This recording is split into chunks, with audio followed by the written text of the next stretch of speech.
मैं डॉक्टर देवेंद्र कुमार मिश्र, सहायक professor JLS college Majhauliya, west Champaran, department of history.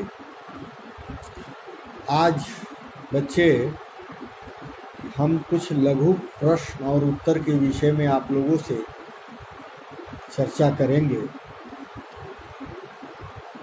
और जो आप लोग के परीक्षा में 20 प्रश्न एक एक नंबर के आते हैं, उसमें ये काफ़ी उपयोगी होगा। ध्यान से आप लोग इसको सुनने और लिखने का प्रयास करेंगे। मैं धीरे धीरे इन सारी बातों को आप लोग के समक्ष रखूँगा और इसको आप लिख कर रखें, जो इस परीक्षा के साथ साथ प्रतियोगिता वाली जो परीक्षा होती है उसमें भी ये अच्छे तरीके से कार्य करेगा। जैसे पहला प्रश्न मेरा है, प्राचीन सिंधु घाटी सभ्यता का काल कब से कब तक था? मतलब सिंधु घाटी सभ्यता जो थी उसका पीरियड क्या रहा? तो इसका सही उत्तर होगा 2500 ईस्वी पूर्व से 1500 ईसा पूर्व तक। बात समझ गए? इसका जो कार्यकाल था, इसका पीरियड था इस सभ्यता का। प्राचीन सिंधु घाटी सभ्यता को क्या कहा जाता है? वो कैसी सभ्यता थी? तो वो एक नगरीय सभ्यता थी। इसका सही उत्तर हुआ नगरीय सभ्यता। प्राचीन सिंधु घाटी सभ्यता किन नदियों के किनारे विकसित हुई थी? जो वो जैसे आज की जो शहरें हैं, कोई गंगा के है, कोई जमुना के तट पर है, कोई समुद्र के तट पर है, उसी तरह सिंधु घाटी की सभ्यता जो थी वो किस नदी के किनारे विकसित हुई थी? तो वो सिंधु व उसकी सहायक नदियों के किनारे ये सभ्यता स्थापित थी।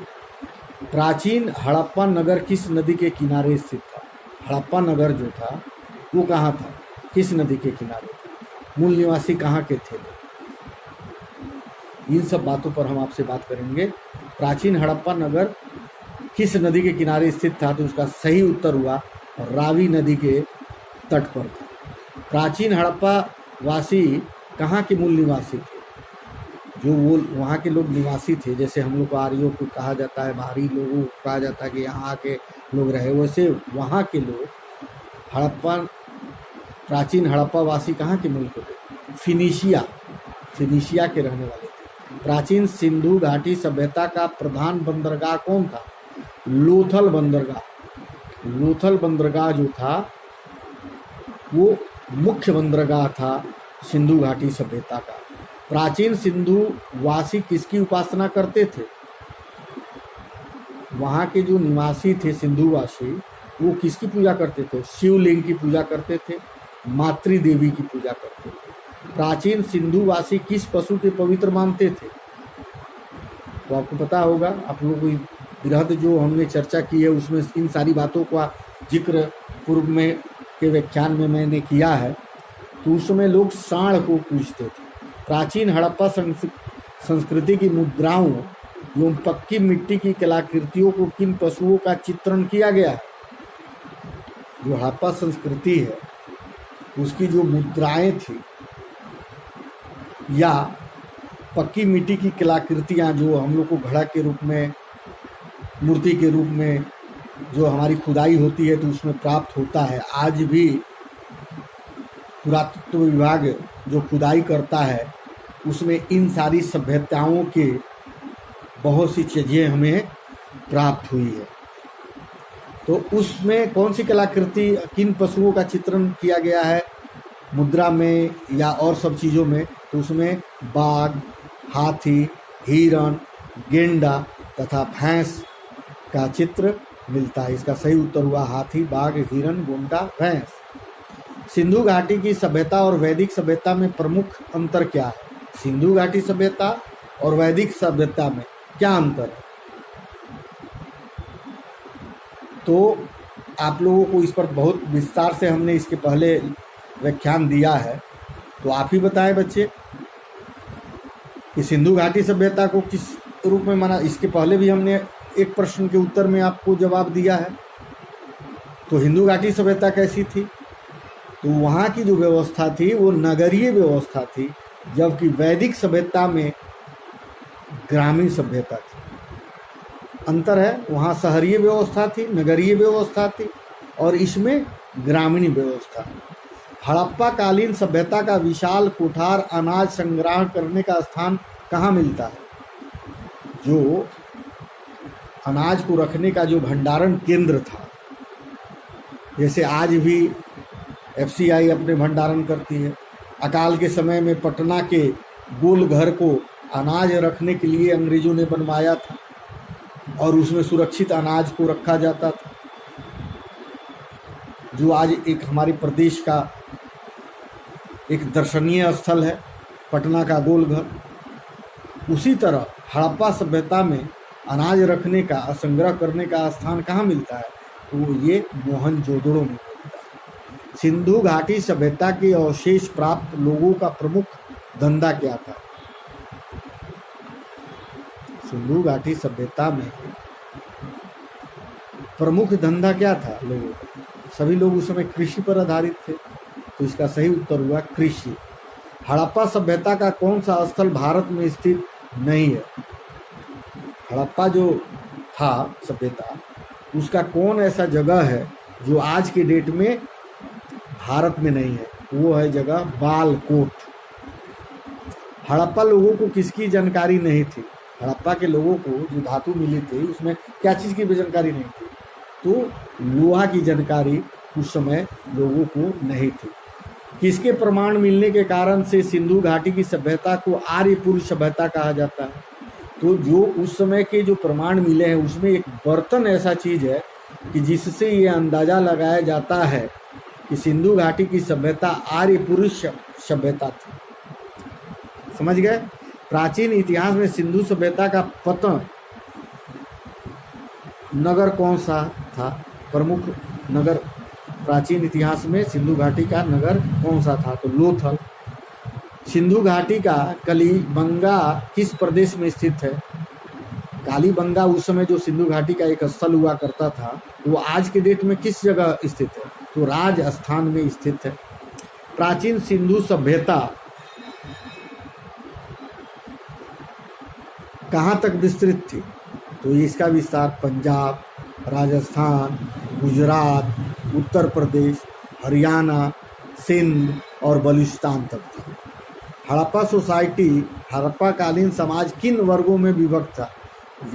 विद्वान, योद्धा, व्यापारी और श्रमिकों, ये 4 भागों में विभक्त था। पहला विद्वान, दूसरा योद्धा, तीसरा व्यापारी, चौथा श्रमिक। हड़प्पा सभ्यता के संपूर्ण क्षेत्र का आकार किस प्रकार का था? जो जैसे किसी भी देश का जो चित्र बनता है, वो चित्र उस समय कैसा था, उसका आकार कैसा था? तो वो त्रिभुजाकार था। इसका सही उत्तर हुआ कि हड़प्पा सभ्यता का संपूर्ण क्षेत्र त्रिभुजाकार था। प्राचीन इतिहास में सिंधु सभ्यता की ईंटों अलंकरण किस स्थान से मिला है? कालीबंगा से। सिंधु सभ्यता के लोगों का प्रमुख व्यवसाय क्या था? व्यापार करना। यहाँ से माल लोड करते थे, समुद्रीय मार्गों से जल मार्ग से बहुत प्रयोग किया जाता था। कहीं भी व्यापार करने के लिए जल मार्ग का प्रयोग किया जाता था। प्राचीन इतिहास में सिंधु सभ्यता के घर किसके बनाए जाते थे? उस समय जो घर बनाए जाते थे उसमें क्या चीज़ का प्रयोग किया जाता था? तो ईंट का।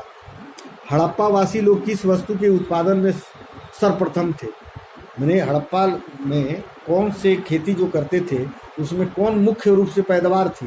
तो वो कपास की थी। हड़प्पा काल की मुद्राओं के दौरान जो निर्माण के मुख्य रूप किसको प्रयोग किया जाता था? टेराकोटा को। सिंधु सभ्यता का सर्वाधिक उपयुक्त नाम क्या है? हड़प्पा सभ्यता। किस वर्ष हड़प्पा सभ्यता की खोज हुई थी? भारतीय पुरातत्व विभाग द्वारा किस वर्ष में हड़प्पा सभ्यता की खोज हुई थी? तो सन 1921 ईस्वी में हड़प्पा सभ्यता के लोगों को सामाजिक पद्धति उचित समानतावादी थी। स्वतंत्रता के पूर्व भारत में सबसे अधिक संख्या में हड़प्पा युगीन स्थलों की खोज किस प्रांत में हुई है? तो सबसे ज़्यादा खोज गुजरात प्रांत में हुआ है। प्राचीन सिंधु सभ्यता में वृहद स्नानागार का कहाँ पाया गया है? तो आपको हमने पिछले भी बताया था, बहुत बड़े बड़े स्नानागार बनाए जाते थे। किस पीरियड में? मोहनजोदड़ो। मोहनजोदड़ो के समय, मोहनजोदड़ो में सिंधु घाटी की सभ्यता जो थी उसमें मोहनजोदड़ो में बड़े बड़े स्नानागार बनाए जाते थे। हड़प्पा के मिट्टी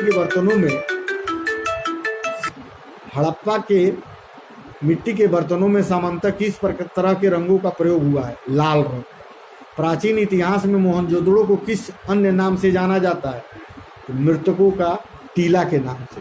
प्राचीन सिंधु सभ्यता कालीन के हड़प्पा लोग अपने नगरों एवं घरों के विन्यास के लिए कौन सी पद्धति अपनाई जाती थी? तो ग्रिड पद्धति अपनाई जाती थी। हड़प्पा के मोहरों को अधिकांश किस चीज से बनी हुई है? सेल खड़ी से। हड़प्पा में जो मोहरे बनी हुई है वो क्या चीज से बनी है? सेल खड़ी से। किस हड़प्पा कालीन स्थल से पुजारी को प्रस्तर मूर्ति प्राप्त हुई है? हड़प्पा से। किस हड़प्पा कालीन स्थल से नृत्य मुर्दा वाली स्त्री का काष्ठ मूर्ति प्राप्त हुआ है? तो मोहनजोदड़ो से। किस नदी के किनारे हड़प्पा कालीन स्थल रोपड़ स्थित है? सतलज। प्राचीन इतिहास में सिंधु घाटी के लोग किसमें विश्वास करते थे? मातृशक्ति। प्राचीन इतिहास में किस सिंधु कालीन स्थल से एक ईंट पर बिल्ली का पीछा करते हुए कुत्ते के पंजे के निशान मिले हैं? तो ये है चुनहुदड़ो। किस स्थान से हड़प्पा सभ्यता के जोते हुए खेत का साक्ष्य मिलता है? कालीबंगा से। मोहनजोदड़ो कहाँ स्थित है? सिंध, पाकिस्तान में। हड़प्पा वासी लोग किन किन धातुओं का प्रयोग करते थे? सोना, चांदी, तांबा। सिंधु घाटी सभ्यता की विकसित अवस्था में किस स्थल से घरों में अवशेष मिले हैं? मोहनजोदड़ो से। हड़प्पा सभ्यता का सबसे पूर्वी स्थल कौन सा है? आलमगीर। हड़प्पा संस्कृति की जानकारी का प्रमुख स्रोत क्या है? पुरातत्व की खुदाई। उसी से ये हड़प्पा की संस्कृति के बारे में हमें जो भी चीज़ें प्राप्त होती है, जो भी जानकारी मिलती है, वो खुदाई के द्वारा मिलती है। प्राचीन सिंधु सभ्यता को वर्तमान में क्या कहा जाता है? हड़प्पा सभ्यता। इतिहास का पिता किसे समझा जाता है? हेरोडोटस को। जिस काल में मानव की घटनाओं को कोई लिखित वर्णन नहीं होता है उस काल को क्या कहा जाता है? जहाँ कोई लिखित नहीं है उस काल को क्या कहा जाता है? प्रागैतिहासिक काल। क्या? लिखिए इसको, प्रागैतिहासिक काल। मानव जीवन की घटनाओं का लिखित वर्णन क्या कहलाता है? किसी भी घटनाएं को जो पूर्व में घटित हुई है उसको क्या कहते हैं? जो विषय है ये इतिहास कहते हैं। जो घटनाएं घटित हो जाती हैं और उसके मानव जीवन की घटनाओं का जो लिखित वर्णन लेखकों द्वारा किया जाता है उसे हम इतिहास कहते हैं। आग का आविष्कार किस युग में हुआ?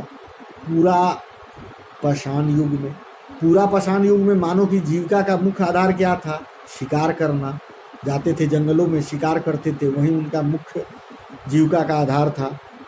पहिए का आविष्कार किस युग में हुआ? नवपाषाण युग में पहिए का आविष्कार हुआ। जो आज एक से एक गाड़ियां हैं उस पहिए का आविष्कार किस युग में हुआ? तो नवपाषाण युग में हुआ। हड़प्पा सभ्यता का प्रचलित नाम कौन सा है? सिंधु घाटी की सभ्यता। सिंधु की सभ्यता का काल क्या माना जाता है? ऊपर में आपको हमने बताया 2500 ईस्वी पूर्व से 1750 ईस्वी में दर्शाया गया है, जबकि उसमें 2500 से 1700 ईस्वी बताई गई थी। सिंधु घाटी सभ्यता में सर्वप्रथम घोड़े के अवशेष कहाँ मिले हैं? सुदरकोटदा में। सिंधु घाटी सभ्यता के लोगों का मुख्य व्यवसाय क्या था? व्यापार। पहले भी आपको बताया। हड़प्पा की सभ्यता किस युग की सभ्यता थी? कांस्य युग की। सिंधु घाटी सभ्यता में घर किससे बने होते थे? पूर्व में आपको बताया ईंटों से बने होते। हड़प्पा की सभ्यता की खोज सर्वप्रथम किसने की थी? दयाराम साहनी ने। दयाराम साहनी ने हड़प्पा की सर्वप्रथम खोज किया था। सिंधु सभ्यता का प्रमुख बंदरगाह कौन था? लोथल, गुजरात, जो आज के डेट में है वहाँ था। सिंधु घाटी सभ्यता का स्थल कालीबंगा किस प्रदेश में है? राजस्थान में है। हड़प्पा की सभ्यता की खोज किस वर्ष हुई थी? पूर्व में आपको बताया 1921 में हुआ था। इन सारी बातों को आप लोगों से हमने चर्चा किया। आगे भी कुछ अन्य विषय पर आप लोगों से चर्चा करने का अवसर मिलेगा। तब तक के लिए धन्यवाद।